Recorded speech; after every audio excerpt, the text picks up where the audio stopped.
രാജ്യത്ത് ഓരോ ഘട്ട തെരഞ്ഞെടുപ്പുകൾ കഴിയുമ്പോഴും അവിശ്വസനീയമായ അസാധാരണമായ മാറ്റങ്ങളാണ് രാജ്യത്തുണ്ടാകുന്നത്.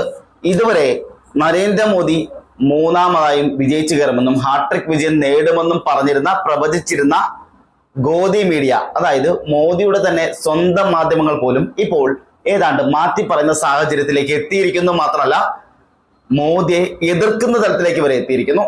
അത്രത്തോളം രാജ്യത്ത് നിർണായകമായ മാറ്റങ്ങളാണ് ഉണ്ടാകുന്നത്. ഓരോ ദിവസവും സർവേ ഫലങ്ങളും പുറത്തു വരുന്നുണ്ട്. അതായത് അഭിപ്രായ സർവേകൾ വരുന്നുണ്ട്, എക്സിറ്റ് പോളുകൾ വരുന്നുണ്ട്. അങ്ങനെ തുടങ്ങി പലതരത്തിലുള്ള സർവേകൾ വരുമ്പോൾ ഇതിൽ നിന്നെല്ലാം ഇതുവരെ മനസ്സിലാക്കാൻ സാധിച്ചിട്ടുള്ളതെല്ലാം തന്നെ ഇന്ത്യ മുന്നണിക്ക് വലിയ തരത്തിലുള്ള മുന്നേറ്റം ഉണ്ടാകുമെന്നുള്ള വലിയ പ്രതീക്ഷകൾ ജനങ്ങൾ വെച്ചു പുറത്തുണ്ട്. ഒപ്പം തന്നെ ഇന്ത്യ മുന്നണിക്കൊപ്പം ഒട്ടനവധി ജനങ്ങൾ, ആയിരക്കണക്കിന് ലക്ഷക്കണക്കിന് ജനങ്ങൾ അവർക്കൊപ്പം ഒത്തുചേരുകയും ഞങ്ങൾ ഇന്ത്യക്കൊപ്പമുണ്ടെന്നും ഇന്ത്യ മുന്നണിക്കൊപ്പമുണ്ടെന്നും പറയുന്ന സാഹചര്യങ്ങൾ ഉണ്ടാകുന്നു.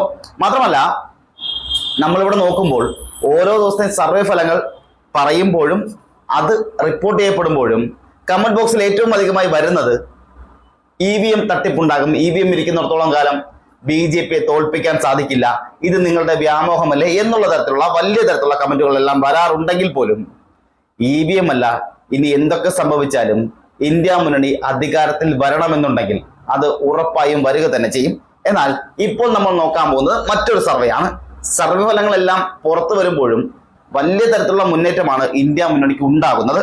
അത് എടുത്തു പറയേണ്ടതാണ്. മറ്റൊരു കാര്യം കൂടി, ഇവിടെ ഇപ്പോൾ ഞാൻ പറയാൻ പോകുന്ന സർവേ ഫലങ്ങൾ എടുത്തു നോക്കുമ്പോഴും 543 മണ്ഡലങ്ങളിലും ഏതാണ്ട് നരേന്ദ്രമോദിയുടെ രാഷ്ട്രീയ ജീവിതത്തിന് ശവക്കല്ലറ പണിയേണ്ട സാഹചര്യമാണെന്ന് കൂടി പറയേണ്ടി വരും. മാത്രമല്ല, ഏതാണ്ട് നരേന്ദ്രമോദിയുടെ രാഷ്ട്രീയത്തിന് കുഴികുത്തി മണ്ണിടേണ്ട സാഹചര്യത്തിലേക്ക് പോകുന്ന അവസ്ഥയാണ് രാജ്യത്തുള്ളത്. കാരണം 543 ലോക്സഭാ മണ്ഡലങ്ങൾ എടുക്കുമ്പോൾ അതിൽ ഓരോ മണ്ഡലങ്ങളിലും BJPക്കും NDAക്കും വലിയ തകർച്ചകളാണ് ഉണ്ടാകാൻ പോകുന്നത്. നമ്മൾ ഇന്നത്തെ സർവേയിൽ ആദ്യം നോക്കാൻ പോകുന്നത് തെലങ്കാനയാണ്. തെലങ്കാനയിൽ 17 ലോക്സഭാ മണ്ഡലങ്ങളാണുള്ളത്. അവിടെ BJPക്ക് ഇത്തവണ ലഭിക്കുക വെറും 2 സീറ്റുകൾ മാത്രമായിരിക്കും. അവിടെ കോൺഗ്രസ് 12 മുതൽ മുകളിലേക്ക് സീറ്റ് പിടിക്കാനുള്ള സാധ്യതകളുണ്ടെന്നും ഒപ്പം തന്നെ മറ്റുള്ള പാർട്ടികൾ, അതായത് പ്രാദേശിക പാർട്ടികളെല്ലാം കൂടി ചേർന്ന് 3 സീറ്റുകൾ പിടിക്കാൻ സാധ്യതയുണ്ടെന്നുള്ള സർവേ ഫലങ്ങളാണ് പുറത്തു വരുന്നത്. ഒപ്പം തന്നെ മഹാരാഷ്ട്ര എടുക്കുമ്പോൾ മഹാരാഷ്ട്രയിലെ 48 ലോക്സഭാ മണ്ഡലങ്ങളിൽ 32 സീറ്റ് കോൺഗ്രസിന് അനുകൂലമായാണ് നിൽക്കുന്നത്. ഇന്ത്യ മുന്നണിക്ക് അനുകൂലമായി നിൽക്കുന്നത് NDAക്കൊപ്പം നിൽക്കുന്നതാകട്ടെ 16 സീറ്റുകളാണ്. ഈ 16 സീറ്റിൽ ഒരുപക്ഷെ NDA അല്ലെങ്കിൽ BJP ഒതുങ്ങി പോകുന്ന സാഹചര്യം ഉണ്ടാകുമെന്നുള്ള സർവേ ഫലങ്ങളാണ് ഞങ്ങളിപ്പോൾ പുറത്തുവിടുന്നത്. ഇത് ഞങ്ങളുടെ സർവേകളല്ല, ഒട്ടനവധി ദേശീയ മാധ്യമങ്ങൾ റിപ്പോർട്ട് ചെയ്ത അതേ സർവേ ഫലങ്ങളാണ് ഇപ്പോൾ ഞാൻ പറയുന്നത്. മഹാരാഷ്ട്രയിൽ അങ്ങനെ 48 ലോക്സഭാ മണ്ഡലങ്ങളിൽ 32 സീറ്റ് കോൺഗ്രസിനും 16 സീറ്റ് NDAക്ക് ലഭിക്കും. ഇനിയുള്ളത് ഛത്തീസ്ഗഡ് ആണ്. ഛത്തീസ്ഗഡിൽ 11 ലോക്സഭാ മണ്ഡലങ്ങളാണുള്ളത്. ഇതിൽ 11ൽ 7 സീറ്റ് ലഭിക്കുക കോൺഗ്രസിനായിരിക്കും, 4 സീറ്റ് BJPക്ക് അനുകൂലമായി നിൽക്കുകയും ചെയ്യും. രാജസ്ഥാൻ എടുക്കുമ്പോൾ രാജസ്ഥാനിലെ 25 ലോക്സഭാ മണ്ഡലങ്ങളിൽ 13 സീറ്റ് BJPക്കും 12 സീറ്റ് കോൺഗ്രസിന് ലഭിക്കും. മധ്യപ്രദേശിൽ 29 ലോക്സഭാ മണ്ഡലങ്ങളാണുള്ളത്. അവിടെ 16 സീറ്റ് നേടി BJP 1ാം സ്ഥാനത്തെത്തുകയും 13 സീറ്റുകളിൽ കോൺഗ്രസ് ചുരുങ്ങി പോവുകയും ചെയ്യും, അല്ലെങ്കിൽ കോൺഗ്രസ് 2ാം സ്ഥാനത്തെത്തുകയും ചെയ്യും. ജാർഖണ്ഡ് എടുക്കുമ്പോൾ ജാർഖണ്ഡിലെ 14 ലോക്സഭാ മണ്ഡലങ്ങളാണുള്ളത്. അവിടെ 8 സീറ്റ് കോൺഗ്രസിന് അനുകൂലമായി നിൽക്കുമ്പോൾ BJP 4 സീറ്റിൽ ഒതുങ്ങി പോവുകയും മറ്റുള്ള പ്രാദേശിക പാർട്ടികൾ 2 സീറ്റ് നേടുകയും ചെയ്യും.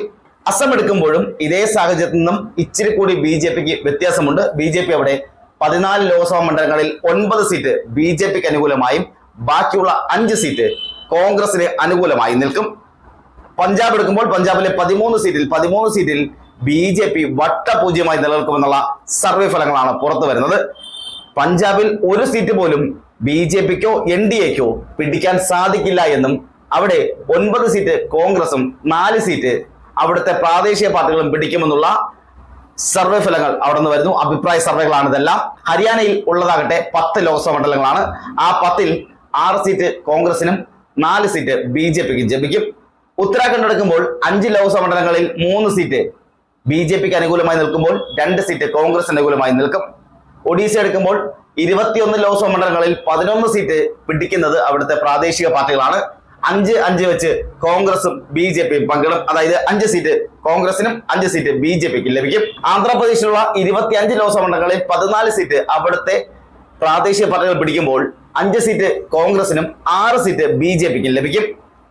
കർണാടകയിലാകട്ടെ, കർണാടകയിലുള്ള 28 ലോക്സഭാ മണ്ഡലങ്ങളിൽ അവിടെ DKയുടെ ഒരു വലിയ തരംഗമുണ്ട്. DK ശിവകുമാറിന്റെ ഒരു വലിയ തരംഗം നിലനിൽക്കുന്ന അവിടെ 16 മുതൽ 22 വരെ സീറ്റ് കോൺഗ്രസ് നേടുമെന്നും അതല്ല 12 മുതൽ 14 സീറ്റ് BJP നേടുമെന്നുള്ള സർവേ ഫലങ്ങൾ പുറത്തു വരുമ്പോഴും വ്യക്തമായി അവർ പറയുന്നത് 16 മുതൽ 22 വരെ സീറ്റ് കോൺഗ്രസിന് അനുകൂലമായി കിട്ടുമെന്നും 16 സീറ്റ് ഉറപ്പായി ലഭിക്കുമെന്നാണ് കർണാടകയിൽ നിന്ന് ലഭിക്കുന്ന വിവരങ്ങൾ. ഇനി ബംഗാൾ എടുക്കുമ്പോൾ ബംഗാളിലെ 27 സീറ്റ് അവിടുത്തെ പ്രാദേശിക പാർട്ടികൾക്കാണ് ലഭിക്കുന്നത്. ഒപ്പം 10 സീറ്റ് BJPക്കും 5 സീറ്റ് കോൺഗ്രസിനും കിട്ടും. ബീഹാറിലെ 40 സീറ്റിൽ 25 പിടിക്കുക കോൺഗ്രസ് ആയിരിക്കും. 25 മുതൽ 35 വരെ സീറ്റ് കോൺഗ്രസിന് അനുകൂലമായി നിൽക്കുമ്പോൾ 15 സീറ്റിൽ BJP ഒതുങ്ങിപ്പോകും.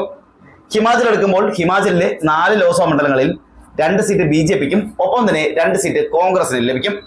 ഗോവ എടുക്കുമ്പോൾ ഗോവയിലുള്ള 2 സീറ്റാണ്, 2 മണ്ഡലങ്ങളാണ്. ഈ ഗോവ മണ്ഡലങ്ങളിൽ 1 സീറ്റ് കോൺഗ്രസിനും 1 സീറ്റ് BJPക്കും ലഭിക്കും. മേഘാലയയിലും ഇതുപോലെ തന്നെയാണ്, 2 സീറ്റുകളാണ് ഉള്ളത്. അവിടെ 2 സീറ്റും കോൺഗ്രസും BJPയുമായി 2 പേർക്കും ഓരോ സീറ്റ് വീതമാണ് ലഭിക്കുക. ത്രിപുരയിലുള്ളത് 2 സീറ്റാണ്. BJPക്ക് ഏറ്റവും അനുകൂലമായ മണ്ഡലം എന്ന് പറയേണ്ടി വരും. ഒരുപക്ഷെ അവിടെ CPM ഒക്കെ വലിയ രീതിയിൽ ഉണ്ടായിരുന്ന സ്ഥലത്ത് ഇപ്പോൾ CPM പ്രവർത്തകർ പോലും BJPയിലേക്ക് പോയ സാഹചര്യമുള്ള സ്ഥലത്ത് അവിടെ BJP 2 സീറ്റുകൾ നേടി മുന്നിൽ നിൽക്കുമ്പോൾ കോൺഗ്രസ് 0 തുടരും. മണിപ്പൂരിലാകട്ടെ ത്രിപുരയിൽ ഉണ്ടായ 2 സീറ്റ് നഷ്ടം മണിപ്പൂരിൽ കോൺഗ്രസ് ഉയർത്തിക്കൊണ്ടുവരും. അവിടെ കോൺഗ്രസിനാണ് ആധിപത്യമുള്ളത്. കോൺഗ്രസ് അവിടെ ആകെയുള്ള 2 സീറ്റിൽ 2 സീറ്റും മണിപ്പൂര് കോൺഗ്രസ് ഒപ്പം തന്നെയാണ്. കാരണം BJPയോട് തീർത്താൽ തീരാത്ത പകയും വിദ്വേഷം വെച്ച് പുലർത്തുന്ന മണിപ്പൂരിലെ ജനങ്ങൾ യാതൊരു കാരണവശാലും ഇനി അവിടെ BJP വരാൻ അനുവദിക്കില്ല എന്ന് മാത്രമല്ല BJPയുടെ MLA മാർ ഉൾപ്പെടെയുള്ളവർ പാർട്ടിയിൽ നിന്നും രാജിവെച്ച സാഹചര്യം പോലുമുള്ള മണിപ്പൂരിലെ 2 സീറ്റും ഇന്ത്യ മുന്നണിക്കും കോൺഗ്രസിനും അനുകൂലമായി നിൽക്കുക. ഒപ്പം നാഗാലാൻഡിലെ 1 സീറ്റ്, നാഗാലാൻഡിലുള്ളത് 1 സീറ്റാണ്. ആ 1 സീറ്റ് ലഭിക്കുക കോൺഗ്രസിനാണ്. ഇനിയുള്ളത് സിക്കിമാണ്. സിക്കിമിലെയും സീറ്റ് കോൺഗ്രസ് അനുകൂലമായി നിൽക്കുന്നത്. അവിടെയുള്ള 1 സീറ്റ് കോൺഗ്രസിന് അനുകൂലമായി ലഭിക്കും. ഇതുവരെ നാം പറഞ്ഞ 356 ലോക്സഭാ സീറ്റുകളിൽ 170 സീറ്റ് കോൺഗ്രസിന് അനുകൂലമായി നിൽക്കുമ്പോൾ 125 സീറ്റാണ് BJPക്കും നരേന്ദ്രമോദിക്കും അനുകൂലമായി നിൽക്കുന്നത്. മറ്റുള്ള 61 സീറ്റ് അത് മറ്റുള്ള പ്രാദേശിക പാർട്ടികൾ നേടുകയും ചെയ്യും. ഇവിടെ ഇപ്പോൾ നിൽക്കുന്നത്, ഏറ്റവും മുന്നിൽ നിൽക്കുന്നത് ഇന്ത്യ മുന്നണിയാണ്. ഇന്ത്യ മുന്നണിക്ക് വലിയ മുന്നേറ്റവും കോൺഗ്രസിന് വലിയ മുന്നേറ്റവുമാണ് ഇപ്പോഴത്തെ സർവേ ഫലങ്ങൾ തന്നെ പറയുന്നത്. ഇനി നോക്കേണ്ടത് മിസോറാമാണ്. മിസോറാമിൽ BJPക്കോ കോൺഗ്രസിനോ ആധിപത്യം ഉണ്ടാകില്ല. പകരം അവിടുത്തെ പ്രാദേശിക പാർട്ടി നേതാക്കൾ വിജയിക്കുമെന്നുള്ള സർവേ ഫലങ്ങളാണ് പുറത്തു വരുന്നത്. അവിടെയുള്ള 1 സീറ്റ് പ്രാദേശിക പാർട്ടികൾക്കാണ് ലഭിക്കുക. ഗുജറാത്തിലെ 28 സീറ്റ്. ഗുജറാത്തിൽ ഒരുപക്ഷെ BJPയിൽ തന്നെ വലിയ സംഘർഷങ്ങൾ നടക്കുന്ന, പാർട്ടിയിലെ സ്ഥാനാർത്ഥികളെ മാറ്റിമറിച്ച് വരുന്ന സാഹചര്യമുള്ള ഗുജറാത്തിൽ ഇപ്പോൾ അരവിന്ദ് കെജ്രിവാൾ ജയിലിൽ നിന്ന് ഇറങ്ങിയതോടുകൂടി ഗുജറാത്തിലും വലിയ ആധിപത്യം ഇന്ത്യ മുന്നണിക്ക് ഉണ്ടാകുന്ന സാഹചര്യമുണ്ട്. ഒപ്പം തന്നെ നരേന്ദ്രമോദി അവിടെ പലയിടങ്ങളിലും നിർത്തിയ സ്ഥാനാർത്ഥികളിൽ പലരും തോൽക്കുന്ന സാഹചര്യമുണ്ട്. അമിത്ഷായുടെ സ്വന്തം ആൾക്കാർ പോലും അവിടെ തോൽക്കേണ്ട സാഹചര്യം നിലനിൽക്കുന്ന ഗുജറാത്തിൽ 26 ലോക്സഭാ മണ്ഡലങ്ങളാണുള്ളത്. അതിൽ 18 സീറ്റ് BJPക്ക് ലഭിക്കുമ്പോൾ 8 സീറ്റ് കോൺഗ്രസ് ലഭിക്കുമെന്നുള്ള സർവേ ഫലങ്ങളാണ് പുറത്തു വരുന്നത്. ഇനിയുള്ളത് ഉത്തർപ്രദേശാണ്. ഉത്തർപ്രദേശിലുള്ളത് 80 ലോക്സഭാ മണ്ഡലങ്ങളാണ്. BJPക്ക് ഏറ്റവും അധികം വേരോട്ടമുള്ള, BJPയുടെ തന്നെ ഒരുപക്ഷെ BJPയുടെ മുസ്ലിം വിരുദ്ധ പ്രവർത്തനങ്ങളുടെ ലാബ് എന്നും കൂടി പറയാവുന്ന, അതായത് ഉത്തർപ്രദേശിൽ നിന്ന് ഗുജറാത്തിൽ നിന്നാണ് BJPക്ക് ഏറ്റവും അനുകൂലമായ വിവാദ പ്രസ്താവനകളെല്ലാം പടച്ചുവിടുന്ന, ഉണ്ടാക്കിയെടുക്കുന്ന ലാബുള്ളതും പാചകശാലയുള്ളതും. ഈ 2 സ്ഥലങ്ങളിൽ നിന്നാണ് BJPക്ക് വേണ്ട എല്ലാ കാര്യങ്ങളും, അതിപ്പോ വർഗീയതാണെങ്കിൽ വർഗീയത, വിദ്വേഷമാണെങ്കിൽ വിദ്വേഷം, അങ്ങനെ തുടങ്ങിയ എല്ലാ കാര്യങ്ങളും ലഭിക്കുന്ന 2 സംസ്ഥാനങ്ങളിൽ 2ഇടത്തും BJP ആണ് മുൻതൂക്കമുള്ളതെങ്കിലും ഉത്തർപ്രദേശിലെ 80 സീറ്റിൽ 45 സീറ്റ് BJPക്ക് ലഭിക്കുമ്പോൾ 35 സീറ്റ് കോൺഗ്രസിന് ലഭിക്കും. ഇനിയുള്ളത് തമിഴ്നാടാണ്. തമിഴ്നാട്ടിലെ 39 ലോക്സഭാ മണ്ഡലങ്ങളിൽ അവിടെ സ്റ്റാലിന്റെ ഒരു നിർണായക പ്രവർത്തനങ്ങൾ അവിടെ നടക്കുന്നുണ്ട്. ഒപ്പം തന്നെ രാഹുൽ ഗാന്ധി സ്റ്റാലിനും കൂടി ചേർന്നപ്പോൾ ഒരു വലിയ ശക്തി അവിടെ നിൽക്കുകയും തമിഴ്നാട്ടിലെ ജനങ്ങൾ ഒന്നടങ്കം ഇന്ത്യ മുന്നണിക്ക്, രാഹുൽ ഗാന്ധിക്കും ഒപ്പം തന്നെ MK സ്റ്റാലിനും അനുകൂലമായി നിൽക്കുന്ന സാഹചര്യം നിലനിൽക്കുന്ന തമിഴ്നാട്ടിൽ 39 ലോക്സഭാ മണ്ഡലങ്ങളിൽ 37 മുതൽ 39 വരെ സീറ്റ് കോൺഗ്രസിനും ഇന്ത്യ മുന്നണിക്ക് തന്നെ അനുകൂലമായി ലഭിക്കുമെന്നും ഒപ്പം BJP 0 മുതൽ 2 വരെ സീറ്റുകൾ നേടാനുള്ള സാഹചര്യമുണ്ടെന്ന് പറയുമ്പോഴും അവിടെ ഏറ്റവും മുൻതൂക്കമുള്ളത് കോൺഗ്രസിന് തന്നെയാണ്, ഇന്ത്യ മുന്നണിക്ക് തന്നെയാണ്. ഇന്ത്യ മുന്നണി 39-ൽ 39 സീറ്റും നേടാനുള്ള സാധ്യത വളരെ കൂടുതലാണ്. ഇനിയുള്ളത് നമ്മുടെ സ്വന്തം കേരളമാണ്. കേരളത്തിൽ എന്തായാലും സംഖ്യകൾ വളരില്ല എന്നുള്ള കാര്യം 100-ൽ 100% ഉറപ്പ് തന്നെയാണ്. അതുകൊണ്ട് തന്നെ ഇന്ത്യ മുന്നണിക്ക് 20 സീറ്റ് കൺഫേം ആണ്. അവിടെ യാതൊരു തർക്കവുമില്ലാതെ ഇന്ത്യ മുന്നണി 20-ൽ 20 സീറ്റും നേടും. ഇനിയുള്ളത് അരുണാചൽ പ്രദേശാണ്. അരുണാചൽ പ്രദേശിലെ 2 ലോക്സഭാ മണ്ഡലങ്ങളിൽ 2-ൽ 1 BJPക്കും മറ്റൊന്ന് കോൺഗ്രസിനും ലഭിക്കും. ഡൽഹി എടുക്കുമ്പോൾ അരവിന്ദ് കെജ്രിവാളിന്റെ സ്വന്തം തട്ടകമായ ഡൽഹിയിൽ ഇപ്പോൾ വീണ്ടും വലിയ മാറ്റങ്ങളും രാഷ്ട്രീയ മാറ്റങ്ങളാണ് ഉണ്ടാകുന്നത്. അരവിന്ദ് കെജ്രിവാളിന്റെ പ്രസംഗം ഒരുപക്ഷെ BJPക്ക് വലിയ തിരിച്ചടിയായി നിൽക്കുന്ന സാഹചര്യത്തിൽ 5 സീറ്റ് കോൺഗ്രസിനും 2 സീറ്റ് BJPക്കുമാണ് വിളിക്കുക. ഒരുപക്ഷെ അവിടെയുള്ള ആ 2 സീറ്റ് കൂടി BJPക്ക് ഉറപ്പായി നഷ്ടമാവുകയും 7-ൽ 7 സീറ്റും ഇന്ത്യ മുന്നണി നേടുകയും ചെയ്യും. ഇനിയുള്ളത് ജമ്മു കാശ്മീരാണ്. ജമ്മു കാശ്മീരിലുള്ള 5 ലോക്സഭാ മണ്ഡലങ്ങളിൽ 3 ഇന്ത്യ മുന്നണിക്കും 2 NDAക്കും ലഭിക്കും. ഇനിയുള്ളത് ദ്വീപുകളാണ്. ദ്വീപിൽ ഒന്ന് ആകെയുള്ള 1 സീറ്റ് BJPക്ക് അനുകൂലമായി തന്നെ നിൽക്കും. മറ്റൊന്ന് ദാദർ നഗറാണ്. അവിടെയും ഉള്ള 1 സീറ്റ് കേന്ദ്രഭരണ പ്രദേശമാണ്. അവിടെയുള്ള 1 സീറ്റും ലഭിക്കുക BJPക്കാണ്. അതുപോലെ തന്നെ ലഡാക്ക് എടുക്കുമ്പോൾ ലഡാക്കിലും BJPക്ക് അനുകൂലമായ 1 സീറ്റാണ് ലഭിക്കുക. ഇനിയുള്ളത് പുതുശ്ശേരിയാണ്. പുതുശ്ശേരിയും BJPക്ക് അനുകൂലമായാണ് നിൽക്കുന്നത്. ചണ്ഡീഗഡ് എടുക്കുമ്പോൾ അവിടെ കോൺഗ്രസ് അനുകൂലമായ പ്രദേശമാണ് നിലനിൽക്കുന്നത്. അവിടെ കോൺഗ്രസ് ആണ് മേൽക്കോയ്മയുള്ളത്. അവിടെ ആകെയുള്ള 1 സീറ്റ് കോൺഗ്രസ് ലഭിക്കുകയും ചെയ്യും. ഇനിയുള്ളത് ലക്ഷദ്വീപാണ്. ലക്ഷദ്വീപിലും കോൺഗ്രസ് അനുകൂലമാണ് നിൽക്കുന്നത്.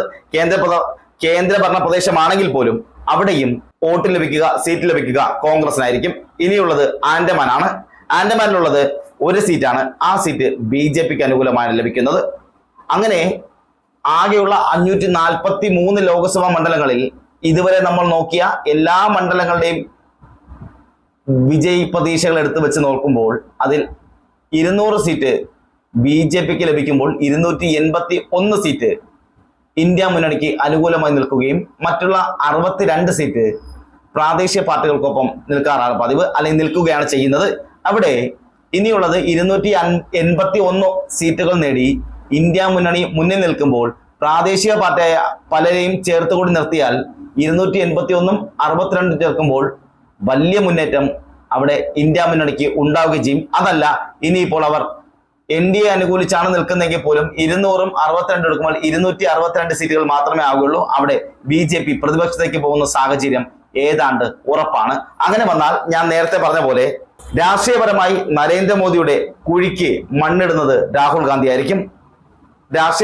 നരേന്ദ്രമോദി എന്ന രാഷ്ട്രീയ നേതാവിന്റെ പതനം ഇവിടെ തുടങ്ങുകയാണ്. അതിനുള്ള ആദ്യ പിടി മണ്ണിടുന്നത് രാഹുൽ ഗാന്ധി ആയിരിക്കും. ഒപ്പം രാഹുൽ ഗാന്ധിയും തന്റെ സഹോദരിയായ പ്രിയങ്കയും ഉൾപ്പെടെ ഇരുവരും കൈപിടിച്ച് പാർലമെന്റിലേക്ക് കയറുകയും രാഹുൽ ഗാന്ധി ഇന്ത്യയുടെ പ്രധാനമന്ത്രിയാകുന്ന സാഹചര്യം ഉണ്ടാവുകയും ചെയ്യും.